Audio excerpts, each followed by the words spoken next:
Doctor Baba Saheb Ambedkar और उनके पिता सूबेदार रामजी मालोजी सकपाल के बीच का रिश्ता बेहद आत्मीय और सम्मानजनक था। उनकी आखिरी मुलाकात का प्रसंग अत्यंत हृदयस्पर्शी और आंखों में आंसू लाने वाला है। जनवरी 1913 में बाबा साहेब के बड़े भाई आनंदराव का निधन हो गया था। इसके कुछ ही दिनों बाद 2 फरवरी 1913 को पिता रामजी बाबा की तबीयत बहुत खराब हो गई। बाबा साहेब उस समय बड़ौदा रियासत में नौकरी कर रहे थे, क्योंकि सयाजीराव गायकवाड़ महाराज द्वारा उन्हें शिक्षा के लिए दी गई छात्रवृत्ति की वो एक शर्त थी। जब बाबा साहेब 2 फरवरी 1913 की सुबह कार्यालय में अपने काम में व्यस्त थे, तब पिताजी की तबीयत गंभीर होने का तार बाबा साहेब को मिला और वे तुरंत बड़ौदा से मुंबई के लिए निकल पड़े। वो तुरंत ही कार्यालय से निकलकर बड़ौदा रेलवे स्टेशन पहुंचे और रेल से सीधा मुंबई के लिए निकल पड़े। गाड़ी में बैठकर भी उनका मन बहुत ही बेचैन था। उन्हें पिता रामजी बाबा की चिंता सता रही थी। जब बाबा साहेब मुंबई पहुंचे, तब रामजी बाबा अपनी अंतिम सांसें गिन रहे थे। बाबा साहेब तुरंत अपने पिता के बिस्तर के पास जाकर बैठ रामजी बाबा ने अत्यंत क्षीण आवाज में पूछा, भीमा, तू आ गया? बाबा साहेब की आंखों से आंसू बह रहे थे। रामजी बाबा जानते थे कि उनका बेटा बहुत बड़ा विद्वान बन गया है, लेकिन उन्हें इस बात का डर था कि उनके जाने के बाद परिवार की जिम्मेदारी भीमा की शिक्षा में कहीं बाधा न बन जाए।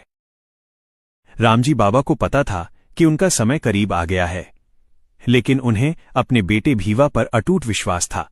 भीमराव पढ़ लिख कर बहुत बड़े बने और समाज का उद्धार करें, यही उनका सपना था। रामजी बाबा की आंखों में अपने प्रिय पुत्र भीमा को देखने की एक तड़प थी।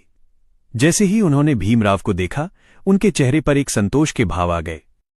रामजी बाबा ने अपना कांपता हुआ हाथ आगे बढ़ाया और उसे बड़ी ममता के साथ भीमराव की पीठ पर फेरा। वो पल बहुत भावुक था। एक पिता अपनी जीवन भर की तपस्या और उम्मीदें अपने बेटे को सौंप रहा था। उन्होंने भीमराव से केवल इतना ही कहा कि अपनी पढ़ाई पूरी करना और अपने समाज के लिए काम करना। रामजी बाबा जानते थे कि भीमराव ही वो व्यक्ति हैं जो उनके सपनों को सच करेंगे और शोषित समाज के जीवन में उजाला लाएंगे। पिता का वो स्पर्श बाबा साहेब के लिए केवल आशीर्वाद नहीं, बल्कि एक जिम्मेदारी और प्रेरणा बन गया। उसी दिन 2 फरवरी 1913 को रामजी बाबा ने इस दुनिया से विदा ली।